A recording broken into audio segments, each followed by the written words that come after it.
All praises, all praises. First and foremost, I want to give all honor and glory to Yahweh Ba'ashem Mashiach Yahweh Shai, that's who the world calls Jesus Christ. I'm the Baka Lord, right? And as the title says, should the so-called black man be involved with Chinese affairs? That is the question. And the answer to that is no. No black people shouldn't be involved with any Chinese affairs or any affairs of any other nation. And when I say so-called black people, I want to include black, Hispanic, Native, and Seminole Indians, right? Because all of y'all come from the same seed, right? And just dealing with the whole topic of race, I said something on a live with Zamyar, right? Zamyar, me and Zamyar have a Tuesday class, man, and I said something about race, that race means seed. So let me prove that, because this is what y'all people got to understand, right? We're dealing with a race, right? So get this right quick. Let's look up race. Right quick, people. Hold on. Let me share my screen. I'm finna share my screen right quick. Also, like, share, and subscribe, man. Like, share, and subscribe. Like, race. Let's look up the word race, right? Also, my fault, man. Put it in the chat if you can hear me. I gotta make sure you hear me. Put a in the chat if you can hear me.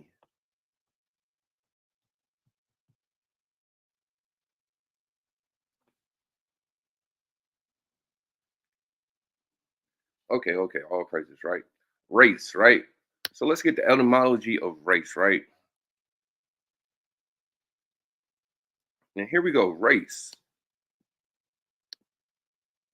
Race, right? People of a common descent. 1560, right? People descend from a common ancestor, class of persons allied by common ancestry, right? From French race, earlier raza, race, breed, lineage, family, right? So that what race means. Race is talking about the seed of someone, right? So when you're dealing with Black, Hispanic, Native, and Seminole Indians, especially the quote unquote Black people of the transatlantic slave trade, right? We don't descend from a man named Black, right? We actually descend from a man named Jacob, who later name was changed to Israel. That's who we descend from, right? But our race would be an Israelite, right? Because that's the seed we descend from, right? And the reason why all this matter, because when you're dealing with the so-called Chinese man, right? He doesn't deal with all this stuff that y'all are dealing with, right? Dealing with the affairs of America. Y'all gotta let America go, right? Because one thing about the Chinese man, right? When you're dealing with the Bible, right, and you're dealing with the tree of life, the tree of knowledge, right? It's dealing with philosophies, right? We get different philosophies from these people, right? But we cannot deal with their gods. And that's what we like to do, especially in captivity, right? We like to deal with the gods of the other people because they're dominating us. So we want to deal with their gods, right? But the so-called Chinese man ain't dealing with that, right? And as you can see, we're in a political season, right? We're in a political race. You got Kamala Harris versus Donald Trump, right? But one thing about Chinese people, right? They don't get involved with actual voting. They don't do none of that madness. But yet somehow in America, they get plenty of money, right? So this is what I want to show y'all. Dealing with the political race, you don't necessarily have to actually deal with these people to quote unquote get some money in America, right? If you simply just deal with your own race and have an actual culture and an actual background where our people can fall back on, then we wouldn't give a damn who's in office because we will be dealing with each other, right? So this is dealing with house come minimums, right? How much people make per capita, right? And look at the Asian man, right? The Asian man alone, right? Medium household incomes in the United States into 2022, right? By race and ethnicity, right? And see how much the Asian man make. This is how much the Asian man make, right? And then next is white man, and then they got the Hispanics, Native, and Seminole Indians, and the so-called black man, right? Y'all are at the bottom of this little totem pole, right? But you see that Asian man, the one who doesn't vote for any of these policies, who just strictly worry about his own culture, his own people, they getting all the money in America. And that's it's crazy, right? They get all the money in America. You know why? Because they don't get themselves involved with these policies. They don't get themselves involved with the political race, right? And this is why it's so important to understand what the definition of race is, right? So let's read it again, right? Race, a people of common descent, people who descend from a common ancestor, class of persons allied with common ancestry, right? Race, breed, lineage, family. That's what a race is, right? So when you go to the Bible, right? Let's get the Bible, right? Let's get the Bible, right? Give me a second, all right? When you deal with the Bible, it's dealing with a race, right? It's dealing with a race of people. Who are that race? The Israelites. They are the best race.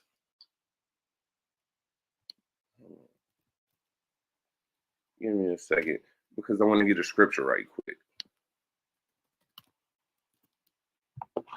Let me get a scripture right quick.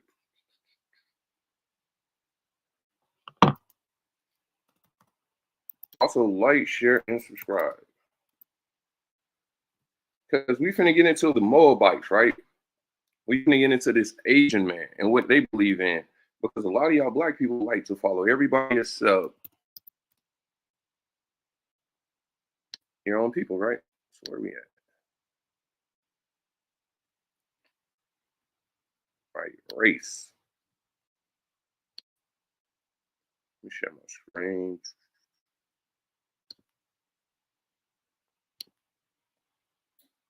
Right?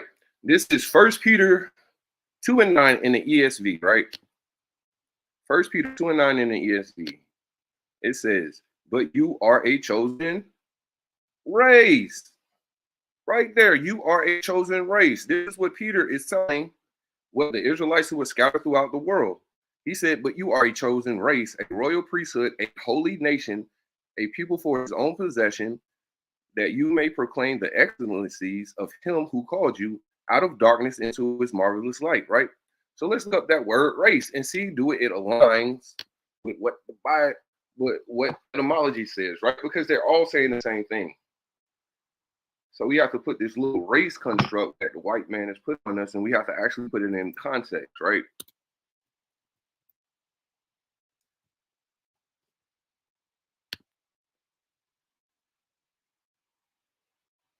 Oh, yeah.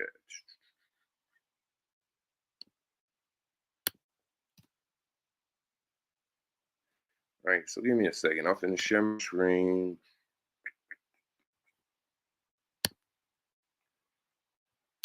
I'm finna look up that word race, right?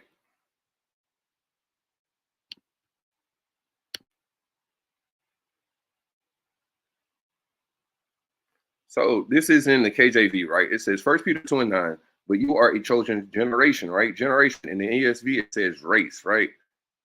So let's look up that word generation, or in the ESV it's translated as race, right? Genos, right?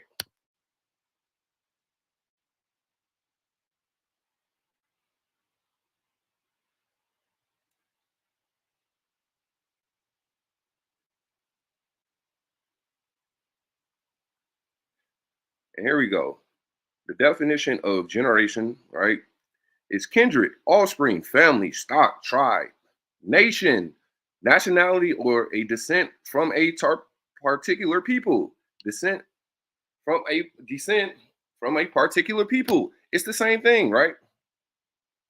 So this is what we're dealing with, people. We're dealing with race. We're dealing with nationality. We're dealing with bloodlines, right? And dealing with the Most High. He's always right. He's always dealing with a particular people, and who is that people? It's the children of Israel, right? It is the children of Israel, right?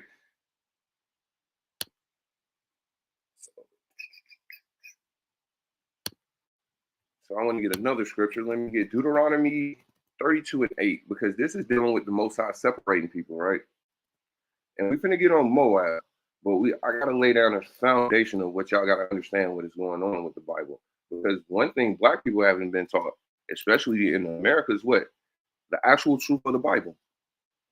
The actual truth of the Bible. We don't get these things over here in America. We get lied to. We get misinformation and disinformation. Why? So y'all niggas can keep going out here killing each other. And everybody profit off our destruction, right? So let me share this.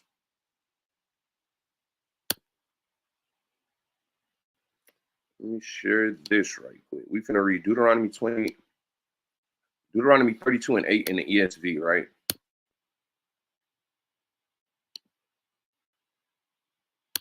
This is Deuteronomy 32 and 8 in the ESV, and it says, when the Most High gave the nation their inheritance, right?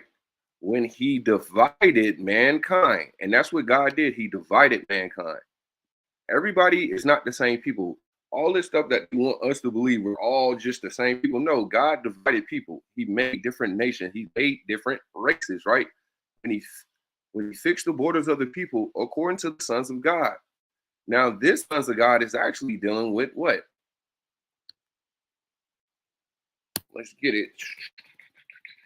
These sons of God are actually dealing with Job chapter 1, right?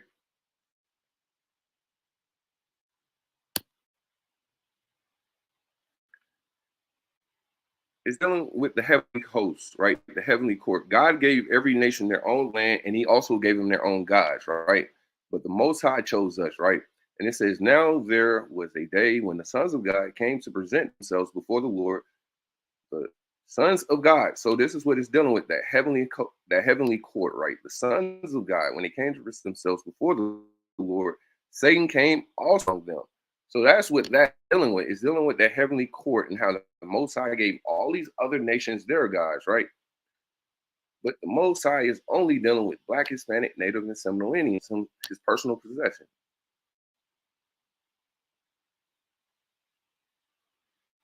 Because he's only dealing with us, right? He's only dealing with Black, Hispanic, Native, and Seminole Indians, right? Let me get another precept for y'all, right? Let me grab another precept right quick. Just so y'all can get the gist of what I'm trying to say, right?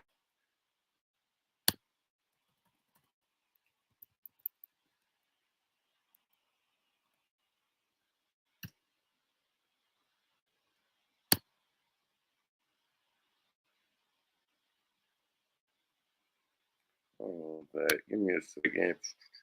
Here we go. Let me share my screen, right?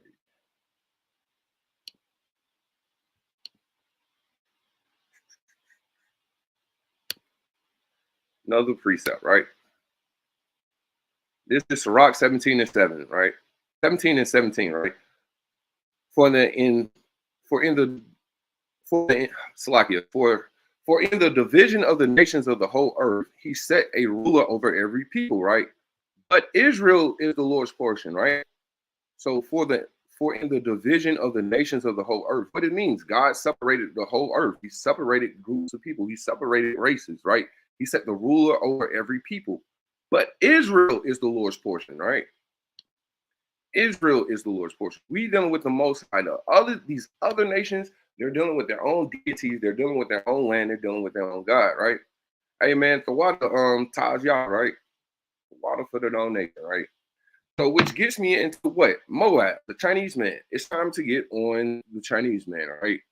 Which is Moab. That's his biblical name, right? And it's also the one things that people do, especially being ignorant of the Bible, and they're not understanding what it's talking about, right? So we're finna get to Deuteronomy 23, right? We're finna deal with Moab.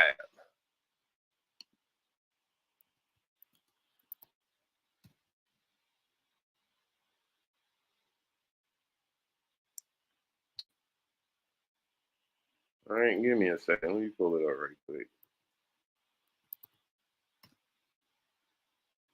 Deuteronomy 23, right? And I'm gonna share my screen. Also, like, share, and subscribe, right?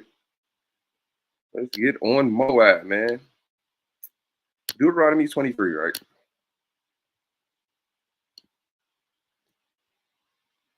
So this is the book of Deuteronomy 23, and I'm gonna start at verse 1, right? He that is wounded in the stones or have his privy member cut off shall not enter into the congregation of the Lord. A bastard, right? And this is where they get the Mansur doctrine, right? Right here, this word bastard, right? And they say a bastard shall not enter into the congregation of the Lord, even unto his 10th generation, shall he not enter into the congregation of the Lord. So when it says unto the 10th generation, it means forever. He can't never come in the congregation of the Lord. But context supersedes, right? They'll take this, right? The context is done with the Moabites, right? Because with the very next verse, Deuteronomy 23:3, it says, and the Ammonite and the Moabite shall not enter into the congregation of the Lord, even until the 10th generation shall they not enter into the congregation of the Lord forever, right? So this is what they get the word bastard, and they get mixed kids, and it's not dealing with that. If you understand the story of Moab, right, and you understand how they came to be, this is dealing with incest babies, right? So when you go into these words, right, let me show you. When you go into this word, where we got it? Bastard, manzer, right? And you actually look up the definition, manzer, right here, a bastard, a child of incest. A child of incest. This is what the Moab, and this is what it's meaning, because the very next verse, it explains Moab and Ammon, right? It's a child of incest, right? It is a child of incest, right? So people want to understand what this law is actually talking about, right? Let's go back. Let's see what this law is actually talking about. Let me pull it up. My computer's acting funny.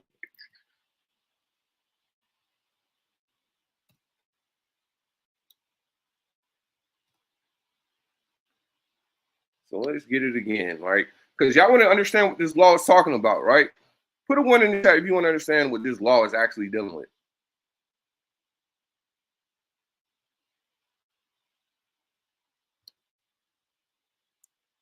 Come on.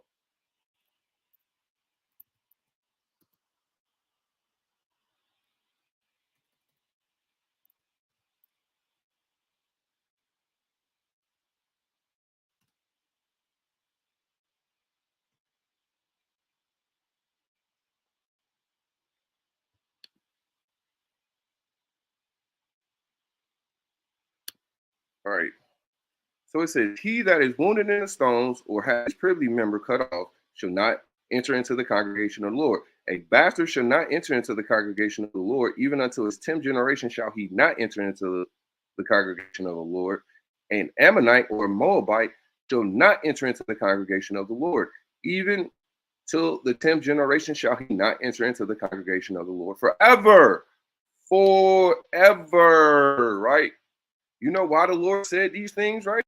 This is what the Lord is talking about, right? I'm finna show y'all what the Lord is talking about, because the Asian man is a crazy person, right? I'm finna show y'all what the Lord is actually talking about. Here you go.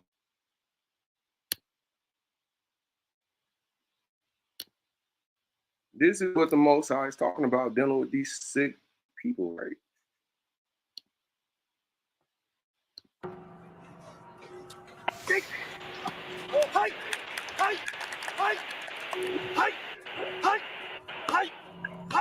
These guys.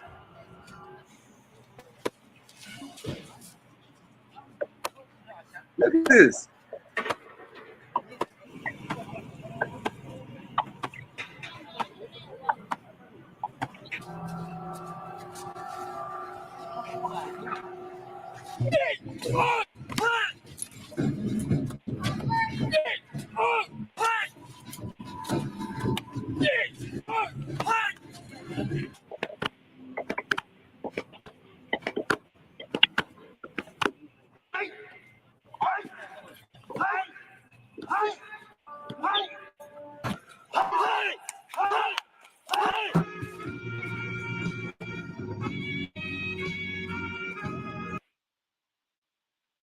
That's what they was doing.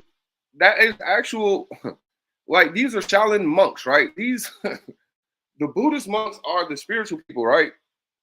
The Buddhist people are the spiritual application, right? Let me show you.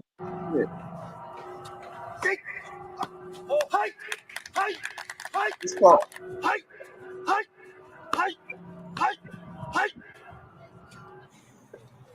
You see this? He's been practicing He's been doing this for 10 years. The man has been doing this so like this for 10 years.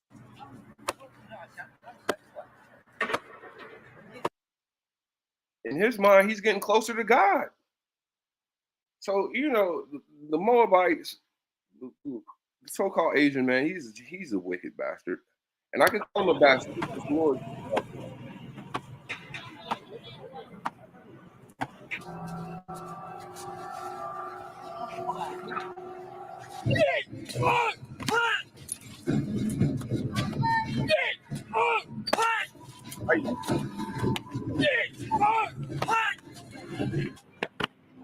Like, hey, put a one in the chat if you want to be a part of that little spiritual, I guess, to show your God how much, or show their God how much they're willing to go for him, right? Look at this. These are spiritual leaders.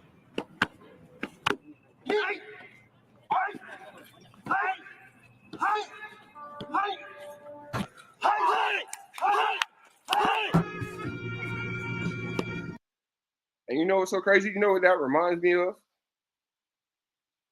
Reminds me of this. This is what y'all niggas is like, bro. Y'all love to be a part of, especially, where is he?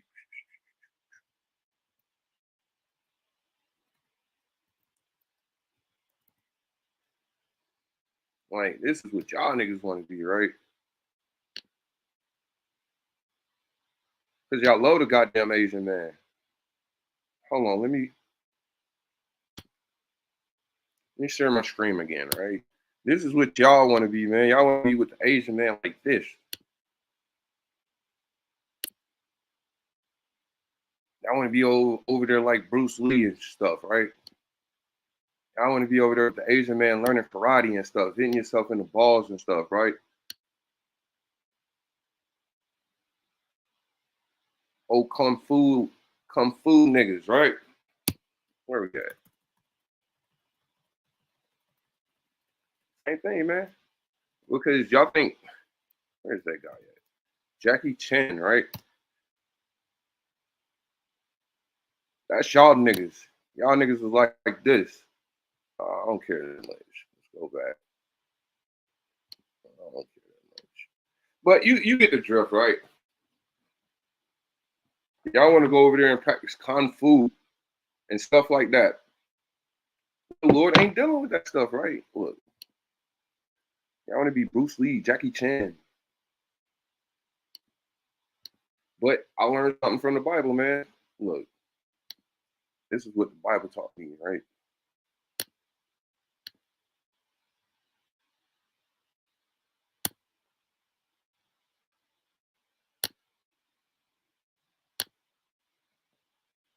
That's right. Oh, Bruce Leroy ass niggas. You right, man. But you know what the Bible taught me? Look, it says, he that is evil to himself, to whom will he be good to, right? Who will he be good to, right? That's what you got to ask yourself, right? The Bible says, he that is evil to himself, to whom will he be good to? So, right? So if this man is willing to do this to himself,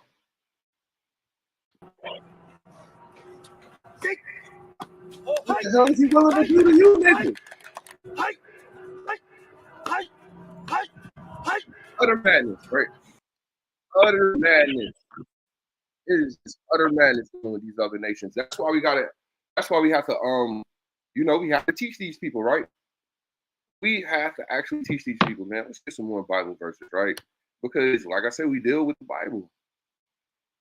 We deal with "Thus say the Lord."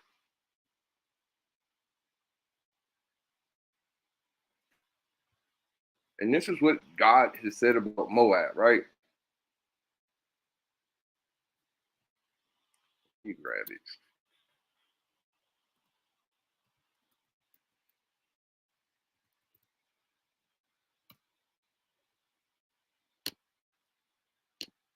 Let me share my screen. This is what God said about Moab.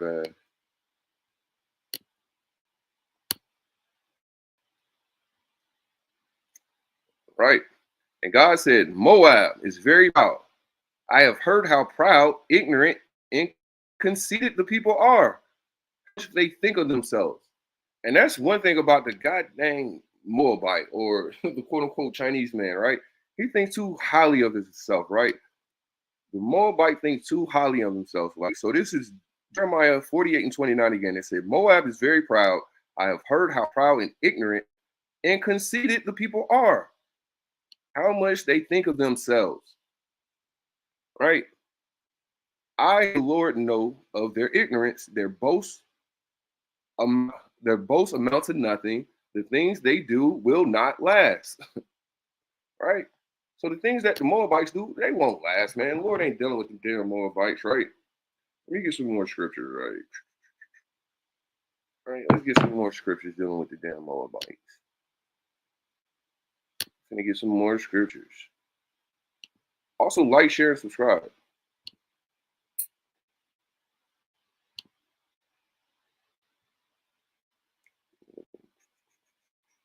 Give me a second. Let me get another scripture.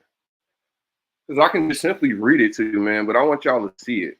And then also my computer's moving crazy, man. I gotta figure that out.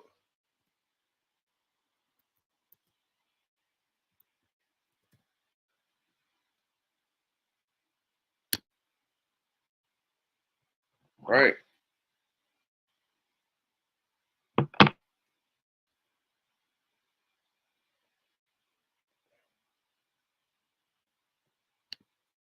Let me share my screen again.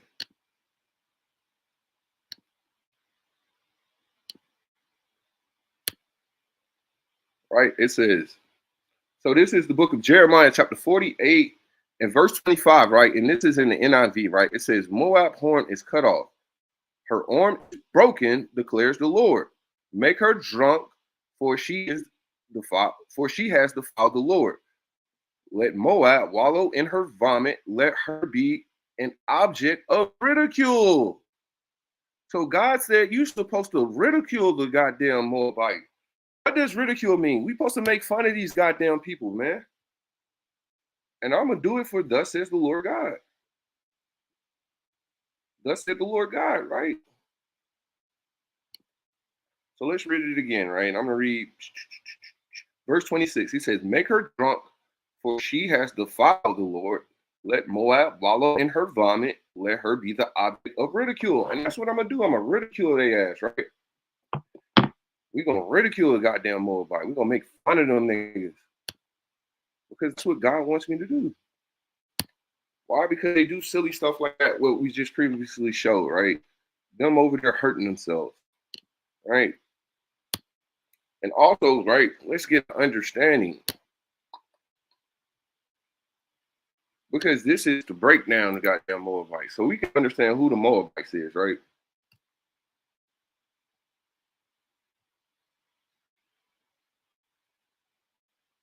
But I'm gonna need your help, chat. I'm gonna need your, yeah, it's ridiculous, right? We're gonna ridicule them for their ridiculousness, right? It says, let me share my screen. Because we got more than Moabites. Don't get it twisted. I got way more for these goddamn Moabites.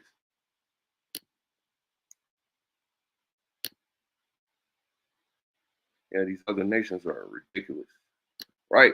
And this is what this is Jeremiah 46 and this is Jeremiah 48 and 46. It says, Woe be unto Moab. It says, Woe be unto thee, O Moab, people of Chemosh, perish. For thy sons are taken captives and thy daughters captives, right? So let's look at this word Chemosh right here, right? Let's look up this word Chemosh, right? So we can get an understanding of what Chemosh is. Because Chemosh is their deity, Chemosh is their God, right? Because, like I read previously, the Lord assigned gods to all nations, right? But Yahweh, he's done with the Israelites. But these other people, they have fake deities, right? They have fake gods, right? So let's look up what Chemosh is, right? I'm gonna share my screen right quick. Chemos.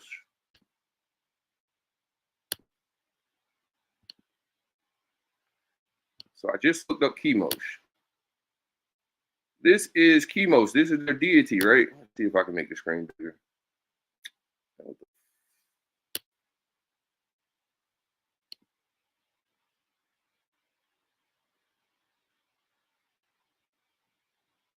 Let's see if I can make this bigger. All right. Right here is Chemos, right?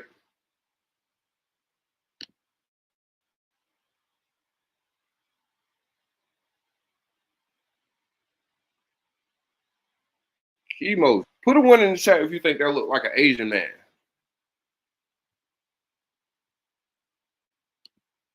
Hold on, again. I'm finna share a different screen.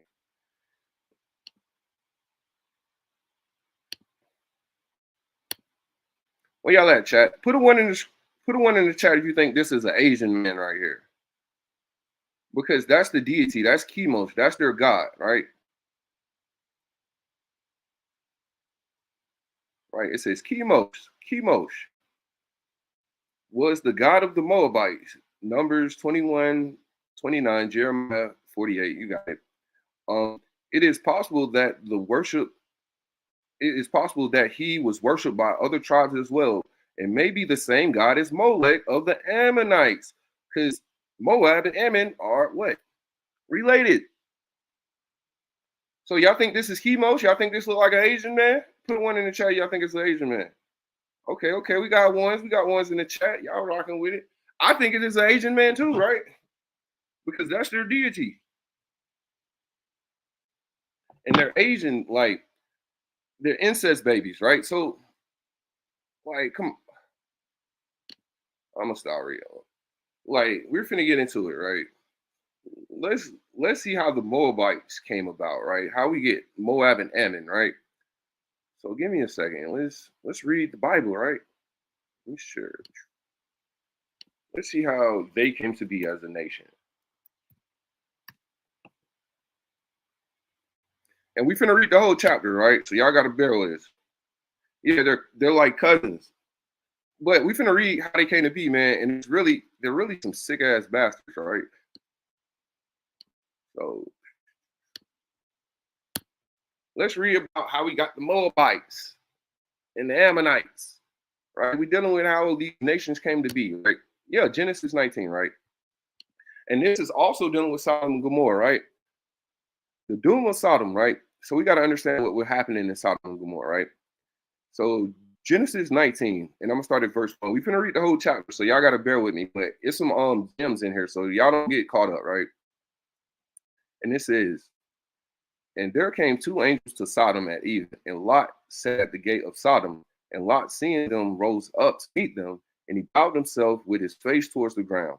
And he said, Behold, now, my lords, turn in, I pray you, unto your servant's house, and tarry all night, and wash your feet, and ye shall rise up early and go on your way.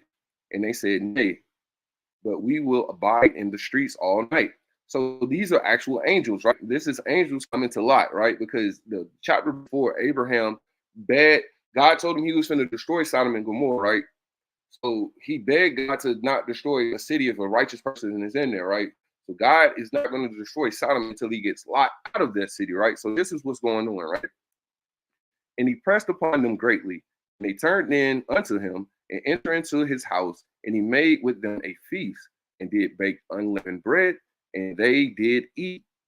But before they lay down, the men of the city, even the men of Sodom, right? So God is going to explain why he's going to destroy Sodom and Gomorrah, right? Compass the house round, both old and young, all the people from every quarter. And they called unto Lot and said unto him, Where are the men which came into thee this night? Bring them out unto us, that we may know them. So the sick people of Sodom and Gomorrah want to can I say that? I'm gonna just say the heavenly host, right? They want to sexually assault angels, right? Verse 6, right? And Lot went out at the door unto them, and he shut the door after him. and said, I pray you, brethren, do not so wickedly. Behold, I have two daughters which have not known men. Let me, I pray you, bring them up unto you, and do ye to them as good in your eyes.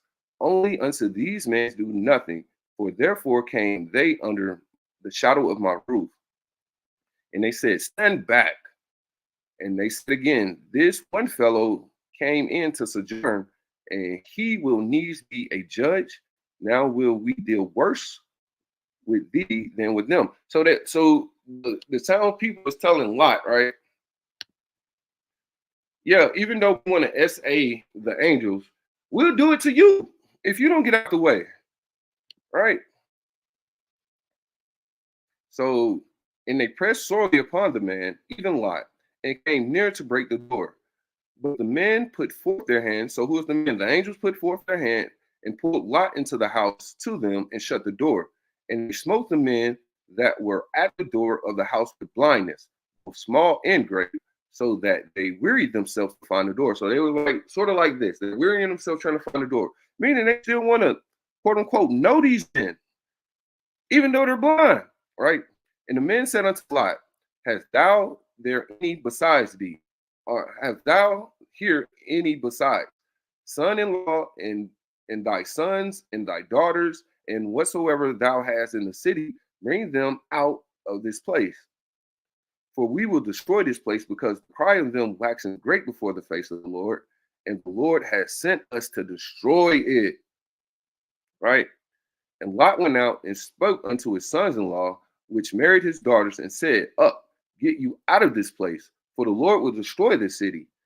But he seemed to be one that is mocked unto his sons-in-law. So he went to go tell his sons-in-law, who was dealing with his daughters, and they make fun of him, right? They thought he was just, lack of terms, they just thought he was just talking shit, right?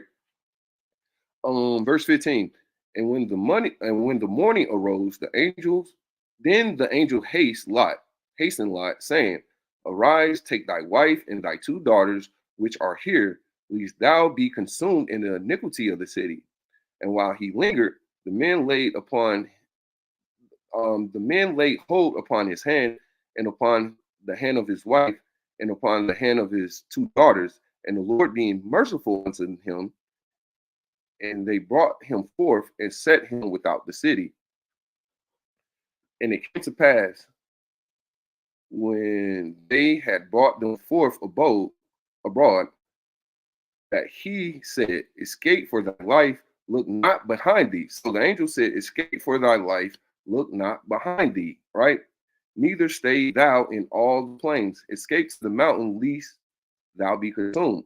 And Lot said unto them, oh, not so, my Lord.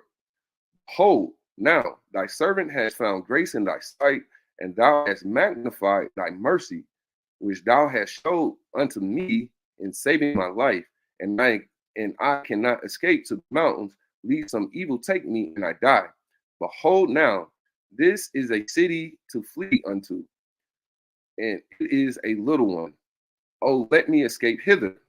Is it not a little one? And my soul shall live, right?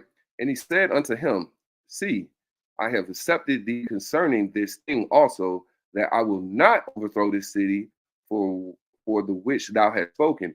Haste thee, escape thither, for I cannot do anything till thou come thither.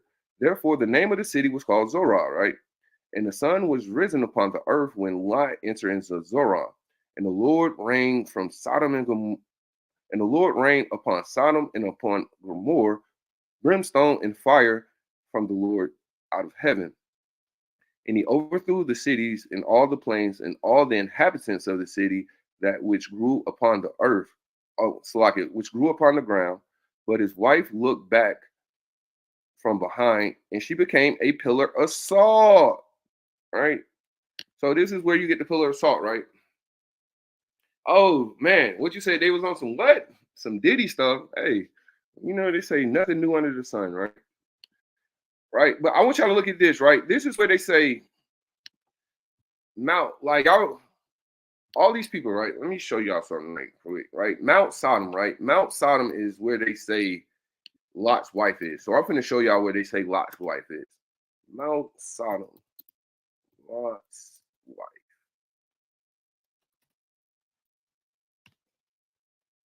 All right, let me share my screen. This is where they say Lot's wife is. It's called Mount Sodom.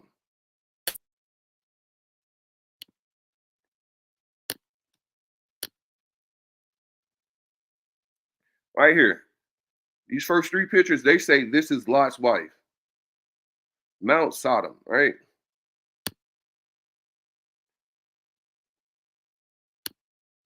Mount Sodom. Which y'all put a one in the chat if y'all think that's Lot's wife. Let me show you. Put a one in the chat if you think this is Lot's wife.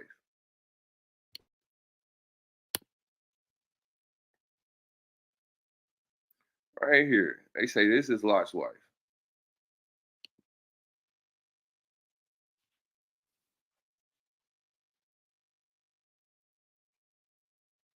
Okay, we got some one. We got some ones. Yeah, because hey, here go a crazy thing, right? Hold on, let me get something right quick. Because it's this historian named Josephus, right?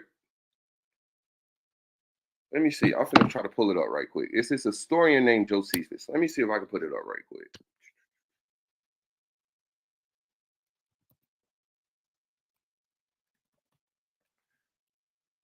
But let me know, chat.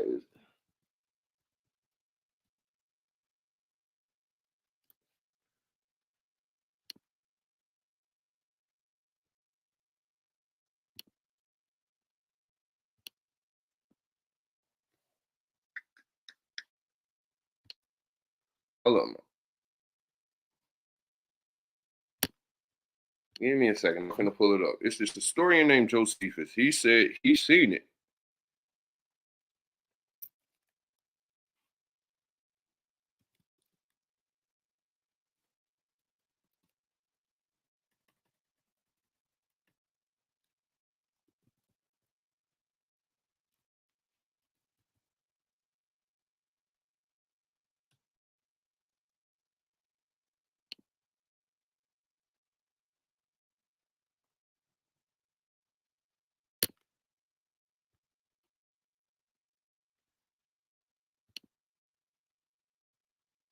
I see possible, not sure, could be. Hey, we're trying to figure this out together, right? But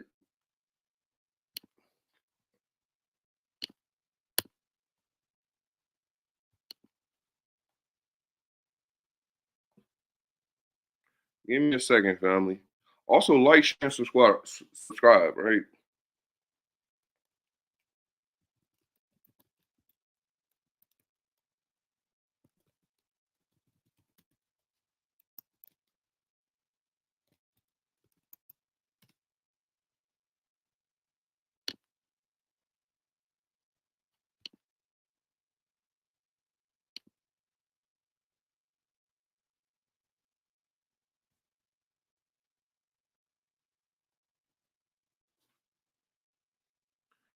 Oh, I'm trying to find it right quick.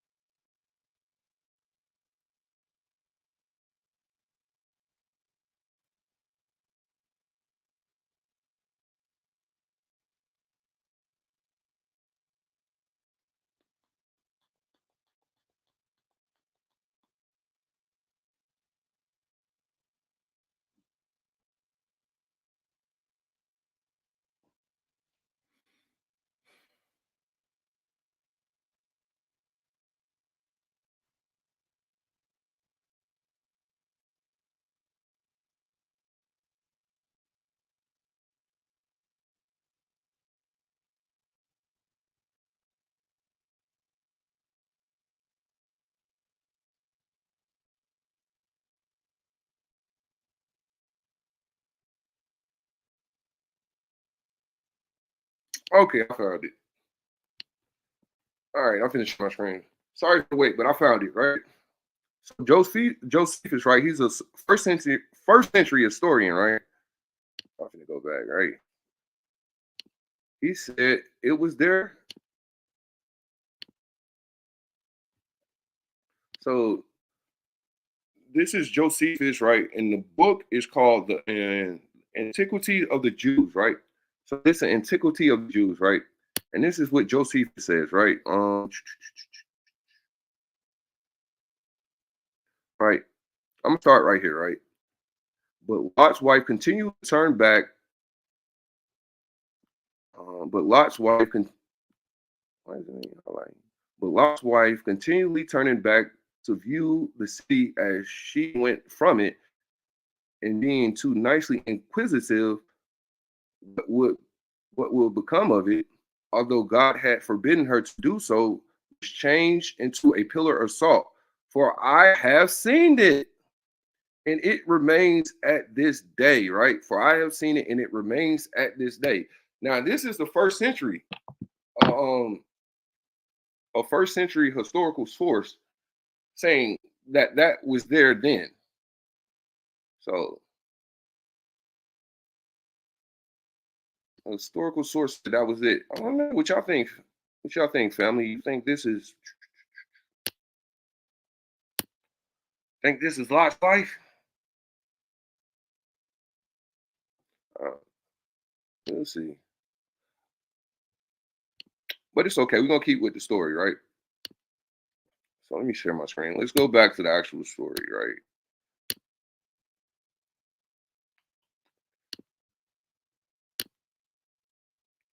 Right. So we left off at 26, right?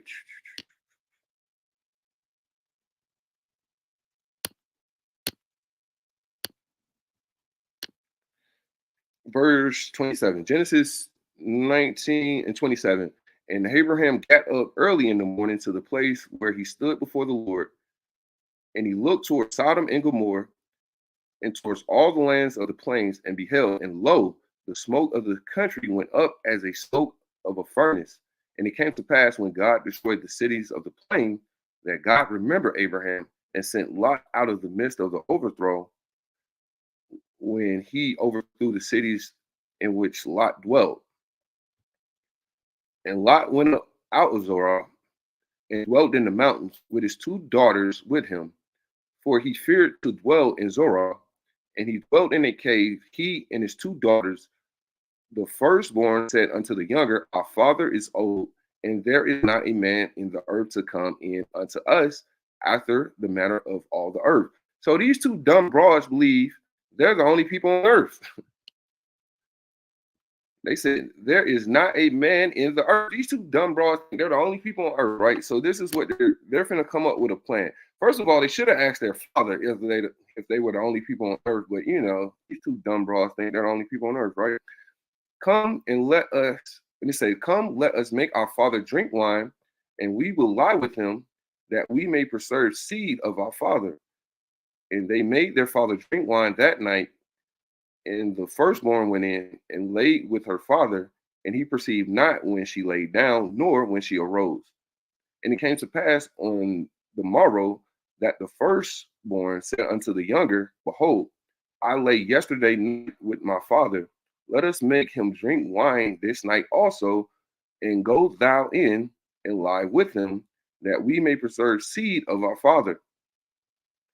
And they made their father drink wine that night also, and the younger arose and laid with him, and he perceived not when she laid down, nor when she arose. Thus were both of the daughters of Lot with child by their father. The firstborn made the firstborn bare a son, and called his name Moab. The same is the father of the Moabites unto this day. And the younger, she also bare a son, and she called his name Benjamin. And the same is the father of the children of Ammon unto this day. So they're goddamn incest babies. They goddamn incest babies, right? They're inbreds, right? Now check me out, right? I was talking to Deacon, right? Deacon Akai, formerly of Sakari of the Genesis. He do it like the G unit, Genesis, all that stuff, right? He told me, I'm not saying it's true. Yeah, he said this is what he said they was. This is what Deacon told me. He said that's what they are, right? So let's look up that, right? We finna look up that. And y'all let me know, chat. Is that what y'all think these people are?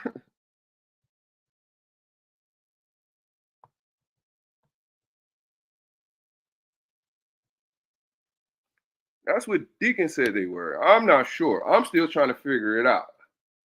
We gonna figure this out together.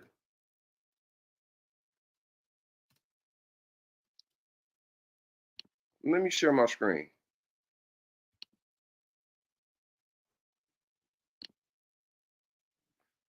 That's what. Hold on. We're gonna look at this.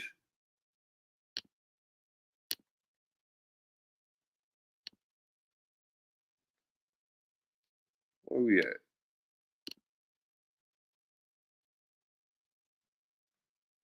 I'm not sure. Do that look like an Asian? Do these look like Asians? Especially this guy right here. Do that look like an Asian? Put a one in the chat if that look like an Asian.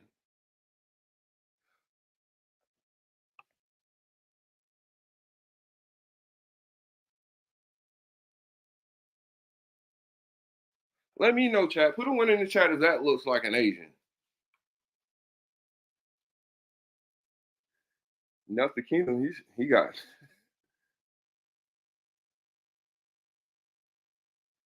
We trying to figure this out, man. We're gonna break down this Moabite stuff. We're gonna get together, man. We gotta figure this out. We got some ones. Let me know, chat, man. Let me know. Am I tripping?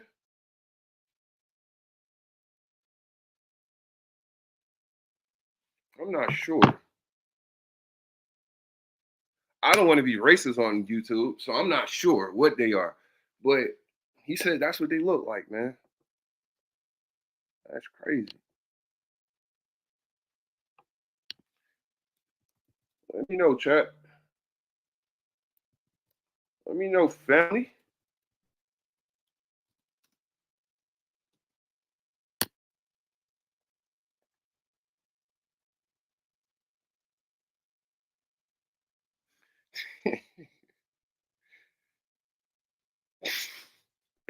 And if anybody knows me, I'm being facetious right now, so don't take me serious, man. I'm just not trying to get straight.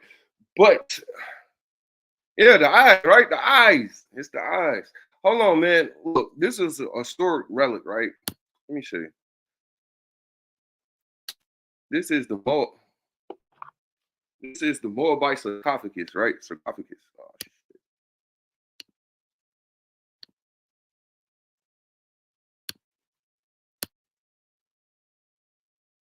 Do these things look like little incest babies?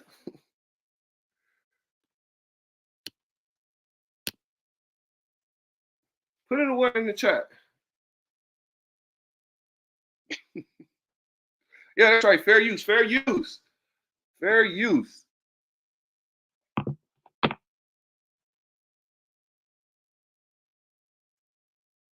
Also, like, share, and subscribe, man. Like, share, and subscribe.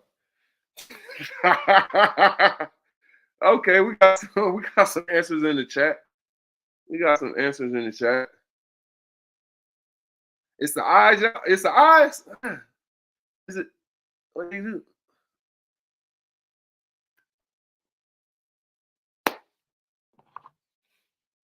That's crazy. Hey, matter of fact, hey man, have y'all ever look? We finna go look up the creation story of what the Chinese man believe. Y'all won't believe what these people believe what creation is. Check this out, right? We finna look up the Chinese creation story. Let me stop sharing my screen.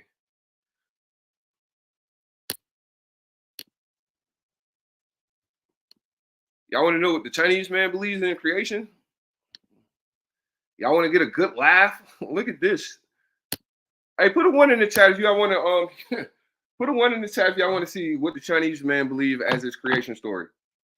Oh man, the water, Hosea, Israel for the donation. I appreciate it. Put a one in the chat if y'all want to see what the Chinese man creation story is. If y'all want to get a good laugh. Cause y'all won't believe this. Like, look at this. All right, we got a couple ones. Matter of fact, let's see what likes look like on this video. We ain't got that many people right here. It's just all cool. It's just all good.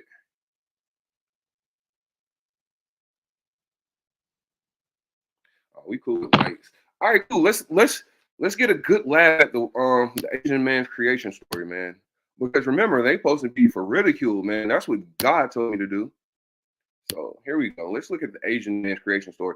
Free use or fair use. Fair use. Fair use. There we go.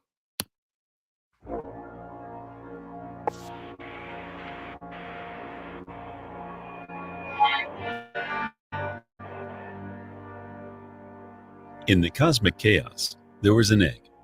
Inside the egg lay Pangu. He was the first god, the first giant, and simply first.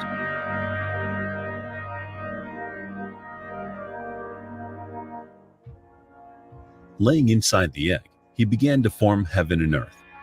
Every day he would grow, and every day the heavens would rise 10 feet higher, and the earth would grow 10 feet thicker. In the beginning, it was small, and chaos still ensued all around.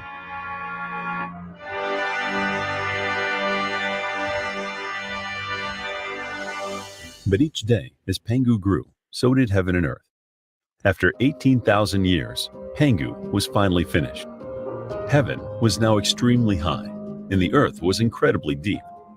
Some say this was the formation of yin and yang, while others would say that yin and yang came first, putting order into the earth, and that it was only from that order Pangu first began to grow and eventually emerge. As all things, except immortals, must die, so did also Pangu.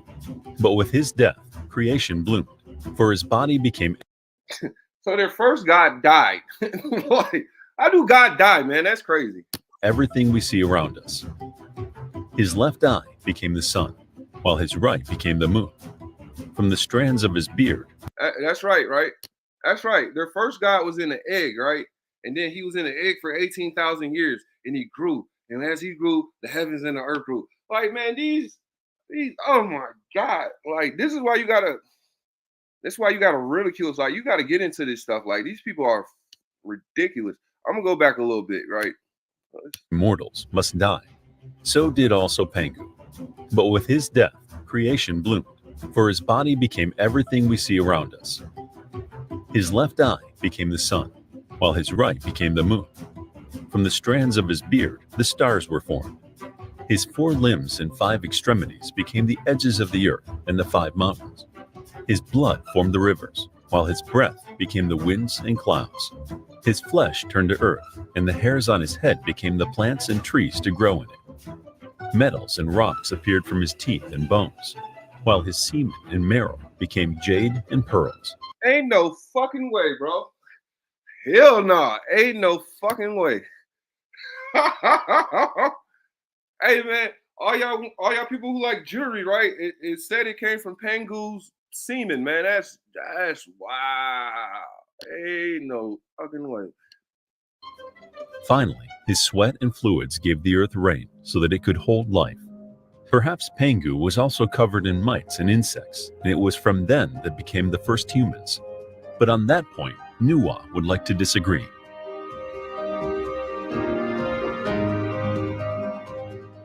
The goddess Nuwa saw the earth and heaven that Pangu had formed with his dying body and his final breath. She found it so beautiful that she decided to live there. But after a while, she became lonely and decided to make people. She took up the yellow earth and began to form the people with her hands. The work was tiring and exhausted her. Eventually, she decided to grab a leather cord and simply drag it through the earth, shaking off the pieces of earth from it and creating the rest of the people that way. Now, she no longer had to be alone. But after a while, the humans began to die, so Nuwa started to form new people again. She knew she could not be bothered to keep forming new people constantly, so instead, she gave humans a way to reproduce. After this, she withdrew, being content with what she had made. Little did she know that her work was not done yet. Many years later, a terrible flood passed over the entire land, and only 2 people survived, a brother and a sister.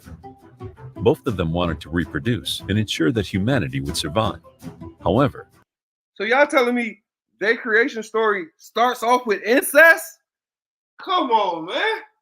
Come on, man. Ain't no way their creation story starts off with incest, man. This is crazy. I wonder who the Moabites are, man. Come on, their creation story started with a brother and sister and some incest. they felt great shame because they knew they were siblings and should not intertwine. They called to the heavens, but received no answer. So they decided to do two tests. First, they went up a high mountain, rolling down two millstones, one on each side of the mountain.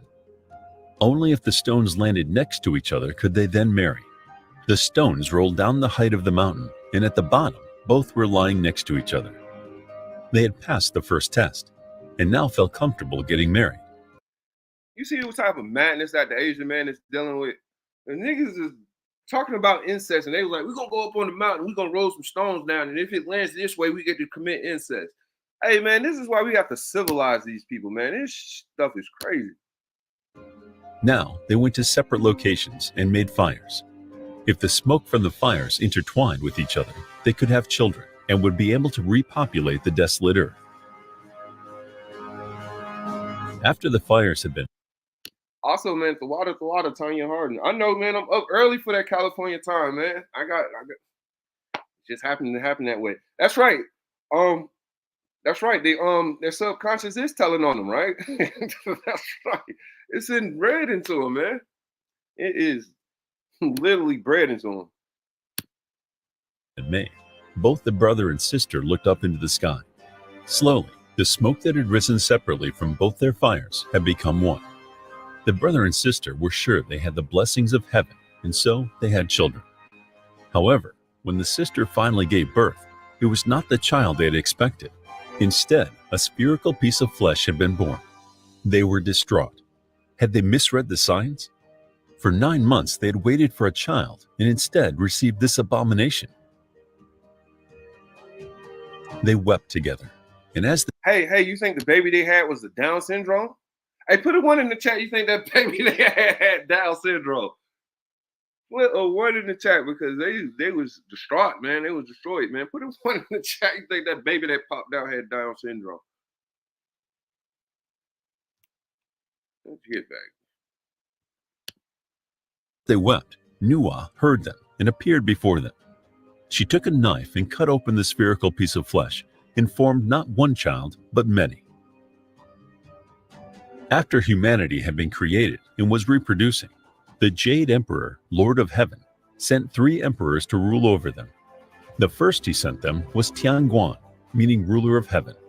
He would bring happiness, freedom, and riches. The second was Diguan, the ruler of earth, who would judge over the people and their actions. The third was Shuiguan, the emperor of water, who would control the rivers and overcome diseases. These 3 emperors were worshipped all over China. When the Jade Emperor saw humans on Earth and how they were living, he decided to give them some rules on food. He called to him the dung beetle and told it to tell the humans to eat once every 3 days. However, by the time the dung beetle had traveled back down to the humans, he had confused the message and instead told the humans to eat 3 times a day. The humans feasted away, gorging themselves with food, and as a result began to excrete a vast amount. At this time, heaven and earth were closely linked, held together by great pillars.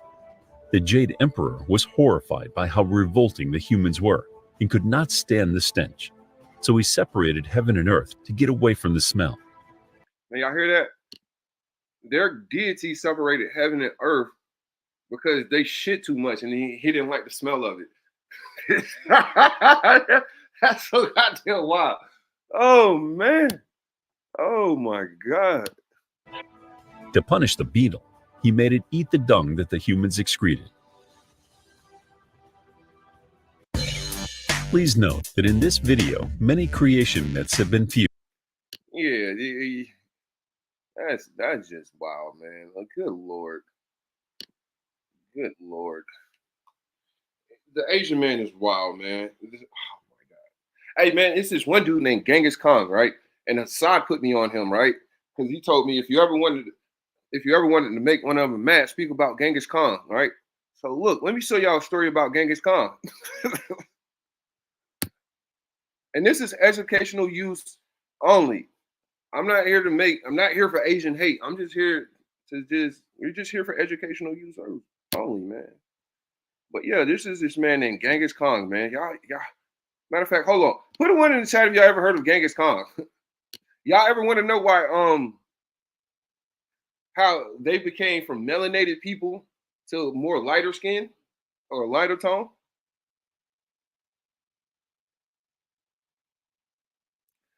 We finna fair use, man. I'm finna go this little yeah, Genghis Khan is most death is most of them fathers. You're right, Genghis Khan is most of their fathers, right? So we're gonna do this quick little thing about Genghis Khan, right? Excuse me. Fair use, fair use. And this is how they became from a more of darker shade to a more lighter shade, right? You know, quick little story on Genghis Khan, man. We ain't finna go over the whole video because he's a vile bastard himself. He's a goddamn sexual deviant. Though Genghis Khan was called the Khan of the Burned Earth, the nomadic warriors, ruthlessly exterminating men and old men, young girls and women, as a rule, were not killed, but were taken away with them. By the way, if warriors surrendered, they were accepted for service rather than killed. Genghis Khan acted as the laws of Yassi prescribed, so in spite of the cruelty, a mandatory trait of the time, Genghis Khan was still quite a fair and authoritative ruler. To serve in his army, even former enemies were honored. The people of the steppe spoke of Genghis Khan as, "Master Temujin will take off his dress and give it to you.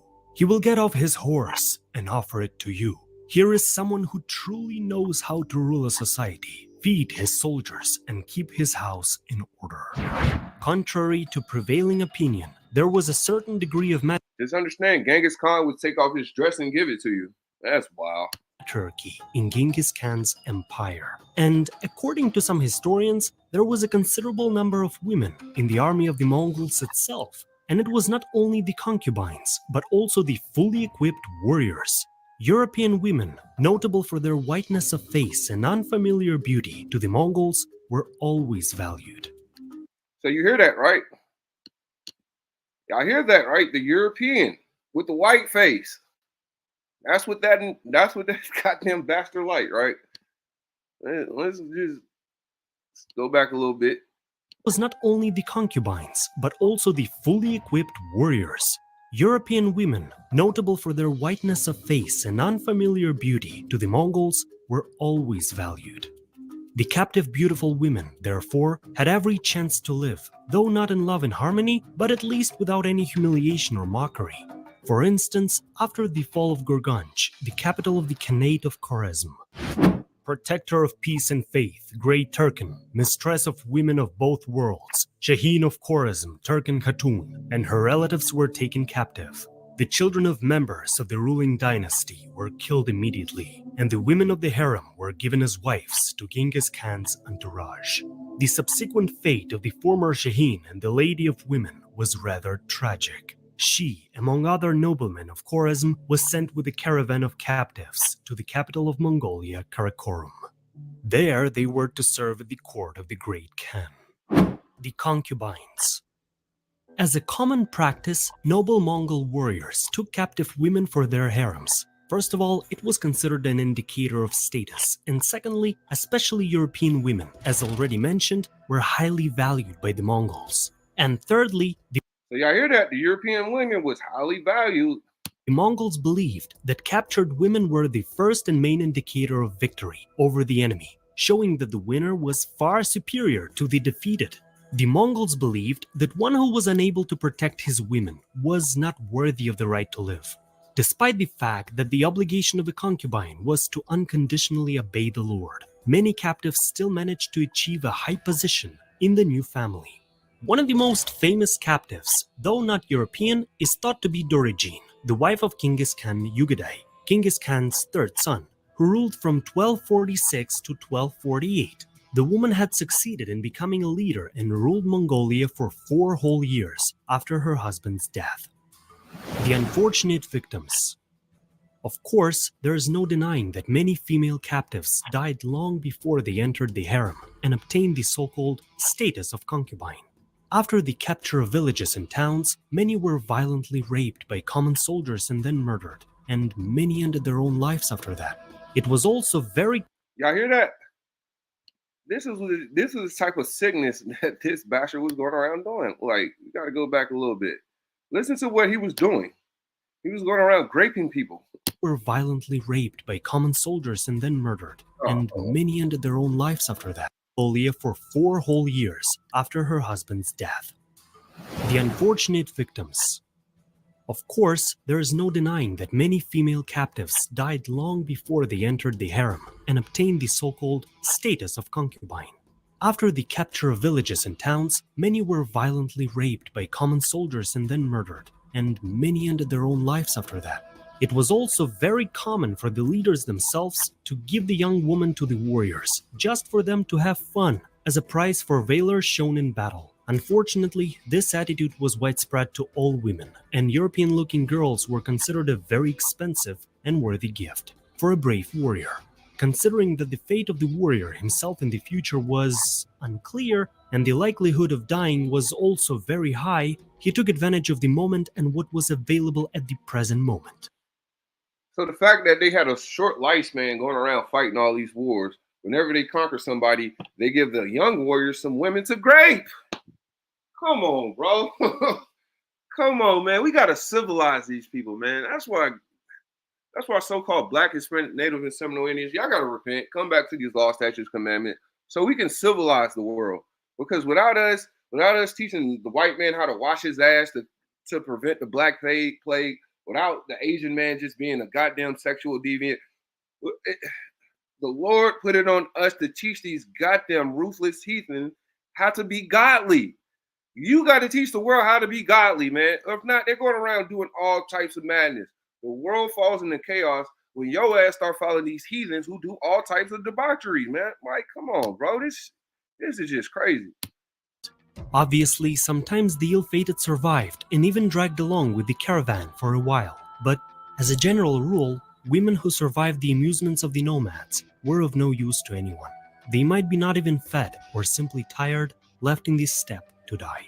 But despite such cases, a significant portion of Mongols were still trying not to dishonor women, and much less wanted to kill them. For a regular warrior, it was a good idea to give or sell a beautiful captive to his commander. And since the Mongols were quite practical people, they did not simply destroy anything that could either improve their financial situation or enhance their own status. In this regard, fate of the captives who fell into the harem of Genghis Khan himself is rather indicative.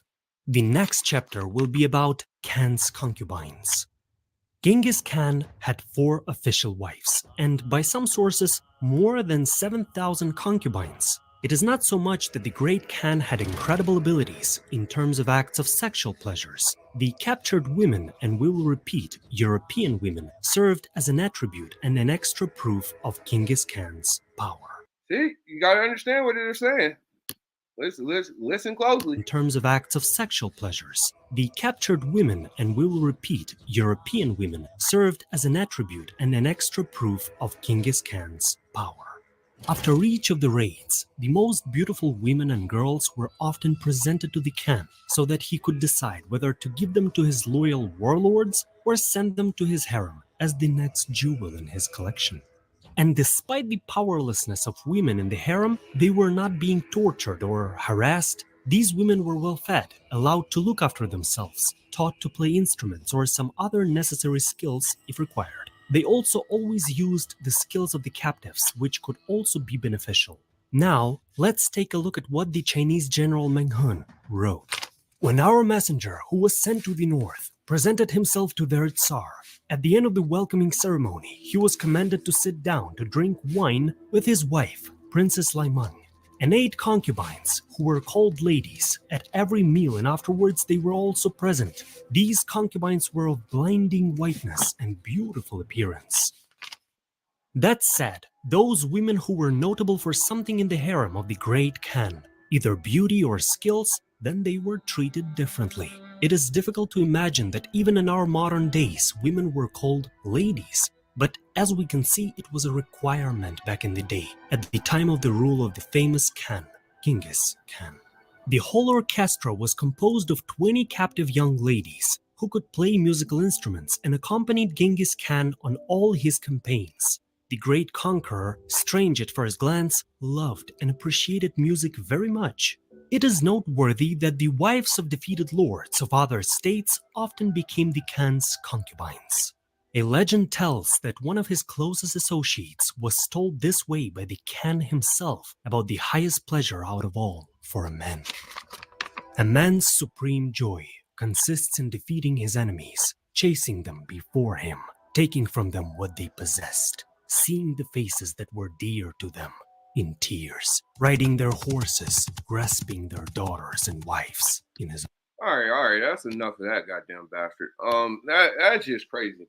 Oh my lord, that's crazy, man. But y'all see how they're all quote unquote went from a melanated people to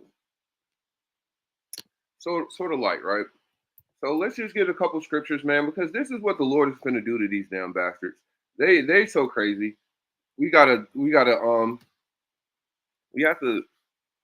teach them God, man. To be honest, we have to teach these people God. And who's going to teach them God? Who the world only calls Jesus Christ, right? Jesus Christ is going to teach these niggas what a God is, not that goddamn egg who burst after 18,000 years and did all this madness, and now and y'all did all types of stuff where you shit it and you had to separate heaven and earth. Like, all that's just bullshit. And forgive my language, man, but they just crazy, right? So let's get to what Yahushua is trying to do to these goddamn Moabites, right? All right, this is Numbers 24 and 17, and it says, "And I shall see him, but not now, and shall behold him, but not nigh.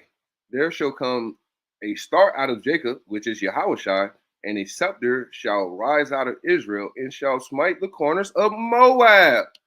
That's right. When he get here, he gonna beat the living hell out of you people and destroy all the children of Seth. Who's Seth? All the people of the earth, right? So that's what's gonna happen, right? All right, that is what's finna gonna happen. Who you ignorantly calls Jesus Christ, he's finna put his hands on Moab, right? Because you know why? Moab like to go around essaying people, right? So we got to put that damn bastard in his place. Also, Isaiah 11. This is end times prophecy, right? I'm gonna read Isaiah. I'm gonna start at verse 13. This is Isaiah 11 and 13. All the envy also of Ephraim shall depart, and the adversaries of Judah shall be cut off. Ephraim shall not envy Judah, and Judah shall not vex Ephraim. But they shall fly upon the shoulders of the Philistines. Who are the Philistines? Those are Egyptians, towards the west, and they shall spoil them of the east together, and they shall lay their hand upon Edom and Moab, and the children of Ammon shall obey. That's right. We finna go around. We're gonna put some hands on people, right? We finna put them damn hands on these people, because if we don't do it, who else will, man? We need to bring the world to justice. The world needs justice, man. It need a black man to rule it, a Hispanic and a Seminole Indian to rule it, right? And this is also going to happen to your little Great Wall of China. China. Yeah, how is I finna come kick that thing down too, right? China. Right, let's get it. Right. I'm gonna start at verse 9, right? And it shall be. So this is Isaiah chapter 25, verse 9. And it shall be said in that day, lo, this is our God. We have waited for him, and he will save us. This is the Lord. We have waited for him. We will be glad and rejoice in his salvation. For in this mountain shall the hand of the Lord rest. In Moab shall be trodden down under him, even as a straw is trodden down for the dunghill. Right? And he shall spread forth his hands in the midst of them, and he that swimmeth spreadeth forth his hand to swim, and he shall bring down their pride, because we're just talking about how prideful them goddamn bastards is, and he shall bring down their pride together with the spoils in their hands, and the fortress of the high fort of thy walls, right? That's that great wall of China, right?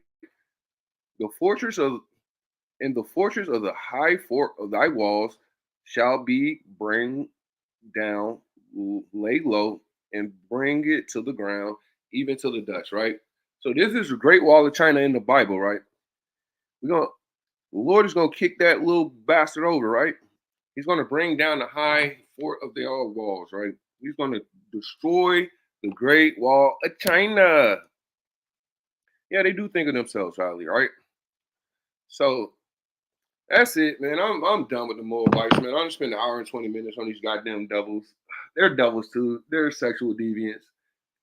We need to enslave them, bring them to God, like the rest of these people. Yeah, they think highly of themselves, right?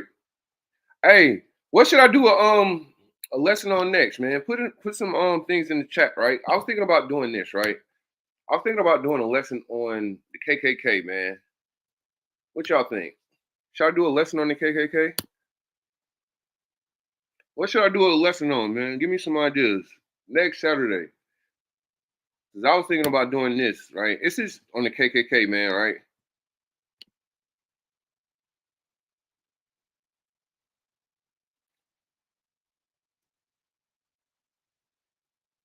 Right.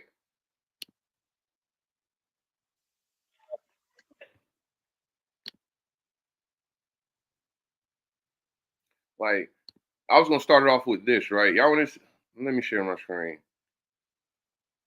Like, this is Howard Stern, man. But I seen this and it just had me. It just put me on fire to make me want to do a lesson on the KKK, right? So I seen this, right? I'm gonna share this, right? This is Daniel Carver, right? He's like the Grand Wizard out here in Georgia, right? I'm not sure if that devil's still alive or not, but this is what he said about black people on Black History Month, right? Which made me want to do a lesson on that dude, on the black people in the KKK, right? This is what he said, right? As good as it gets for him because he's really pissed off. It's all riled up. Yeah. Wake up, white people. White people, every time I turn on the TV, they're telling about how great some nigger was in Georgia history. Then they say that February is Nigger History Month. So, people, I decided to watch the Atlanta news just so I could see if niggers are still doing great things in Georgia today. Well, the nigger sheriff down in DeKalb County was just charged for killing the newly elected nigger sheriff. Then the nigger who's done so much for civil rights back in the 60s, H. Ralph Brown, he's in jail and being tried for shooting 2 nigger cops. One of them dead. Then the big nigger history item down in Walker County, Georgia. The first nigger-run crematorium running on by niggers. This bunch of filthy, stinking savages has been dumping dead human bodies all over their yard for years. Over 300 have done been found and hundreds more expected to be dug up.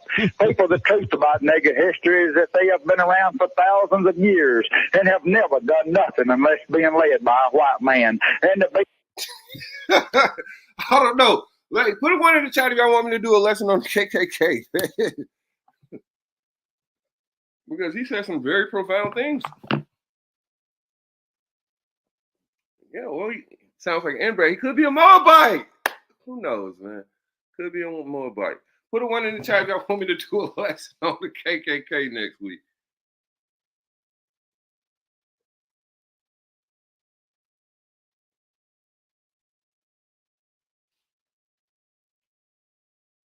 It's going to be a lot of niggers. I'll tell you that damn much. Y'all going to have to get your ears ready for just flat out racism. And you know, hey, you got hate in your heart, let it out, brother. You got hate in your heart, let it out.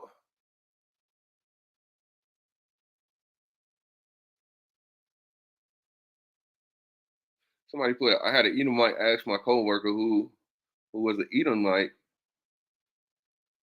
that the nice nigger woman I spoke to. Hey, because Daniel Carver, man, he's a funny, like, and this is what I be talking about. This is why I wanted to do it, man. Y'all gonna mess around and make me do it right now. Shit. But look, it's that same dude. Look what this is old footage, right? So I gotta get some news. Like, look what he did with Trick Daddy. That's the same dude, right? Trick Daddy. If anybody knows anything about Trick Daddy, he used to be a hip hop artist, right? And you know, that nigga say all types of stuff to a black man, but once that real white racist get to him, that nigga shut the fuck up. He start being nice. No, ban that nigga from Florida like I'll be doing all them other niggas. Talk all that hood shit there. That nigga look, check this out. Fair use. Like, look how this nigga talk to Trick Daddy. Against the Jews. I say the Jews are the devil, and of course you killed Christ. You're the devil, and the devil's work you'll do. This is a Daniel Carver production. By the way, All right, let's go to Trick Daddy, who's joining us today. Trick Daddy's new album is out in stores right now. Trick Daddy, welcome to the Squares. What's that, man? How's the album selling? We doing good. Yeah, I love that song of yours. I do, that new hit song that you have. Hey, I appreciate it. I got many more for you coming up soon. In our center square is Daniel Carver from the Ku Klux Klan. The center square. Daniel, who are you voting for in the election? I know you don't like black people, you don't like Jews, you don't like Puerto Ricans. You're with the Ku Klux Klan, you don't like Mexicans. Who is the candidate that you're voting for? we're going to vote for George Bush. I had a feeling. Now, why is that? Do you have any feelings about... Him and Kerry both are about the same on letting them Mexicans come into the country. But Bush, he's more moral. He's against abortions. He's against homosexuals. He believes in God, the same God we believe in. I don't know what Kerry believes in. Now, I notice you're wearing your Ku Klux Klan hood and you're sitting under Trick Daddy, and your hood is almost going right up Trick Daddy. Yeah.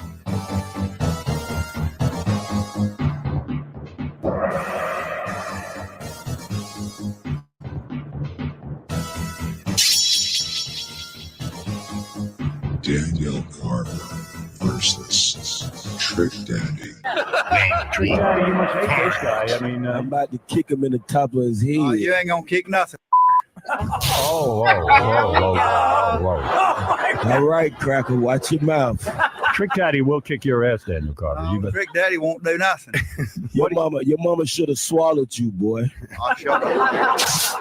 He's just an example of what the world's coming to. Trick Daddy's an artist. He ain't an artist. He's a dumb. I wish you was my master. I would have poisoned you a long time ago. Trick Daddy, you never, if you had lived. Where you belong. Hey, and just off of that statement, when I seen that, that's what made me want. Like, first thing he saw Trick Daddy, he said, "Shut up, nigger." Like, good lord. But you let Trick Daddy see, and this is what I be talking about. Like, like y'all niggas will go crazy over your own people, but y'all won't do shit to a racist motherfucker right there in your face calling you a nigger. And he said, "You won't do shit, nigga." Like, good lord. Look at this, right? Niggas got so much animosity for their own people, but when you get a nigga who really don't like your ass, you a real racist, you shut the fuck up and play. Nah, nigga, do all that gangster shit now, nigga. Like, hold on. Let me show y'all. Look how Trick Daddy banned a nigga from Florida. Let's see. Let's get this. The niggas in Overtown is mad at you, bitch ass nigga. This nigga go ban these niggas from Florida. If you from Miami and you a thought bitch who like fucking entertainers, athletes, and so forth, bitch, you better start charging so these fuck niggas can keep their mouth closed. Fuck wrong with y'all, nigga. This is not a place to be used as character reference, nigga. That's what I'm saying. We never did nothing. We saw other. Hey, and that's my point right there.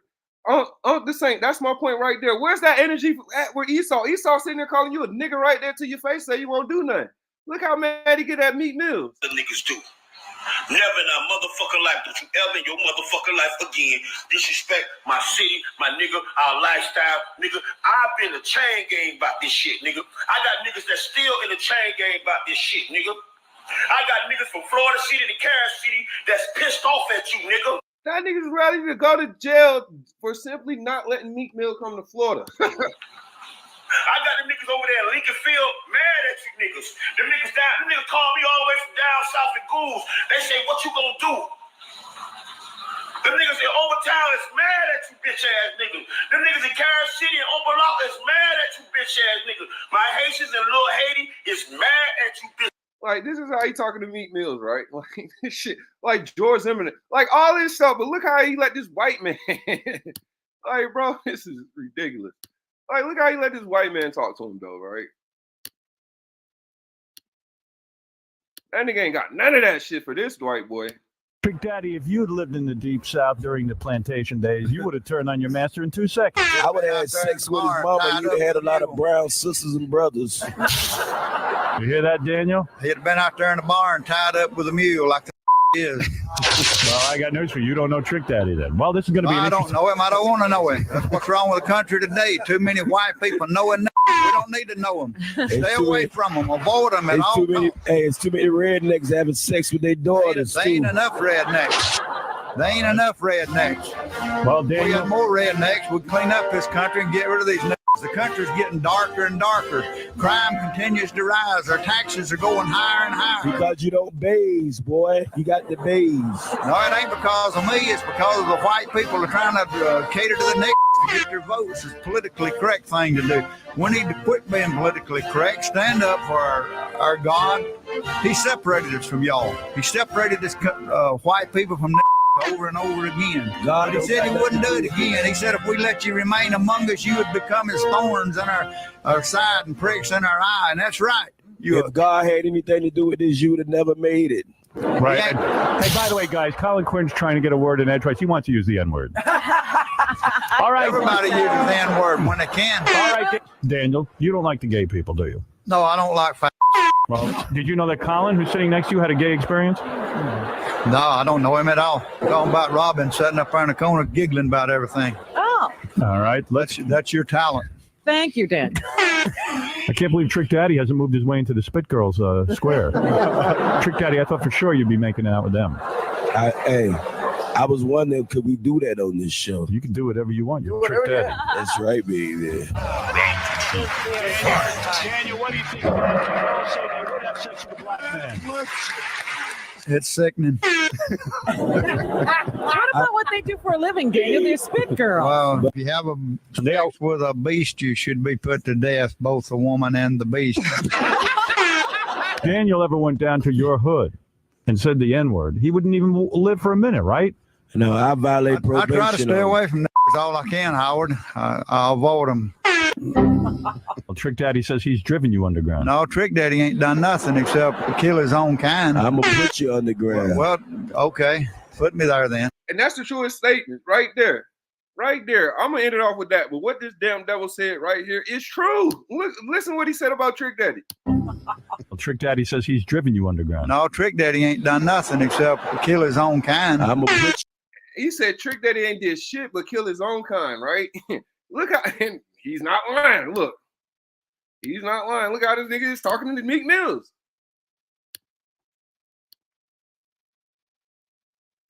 Bitch ass niggas. The Chico and Lil Havana is mad at you, bitch ass niggas. You niggas better watch your motherfucker. Let's cut him music. What up?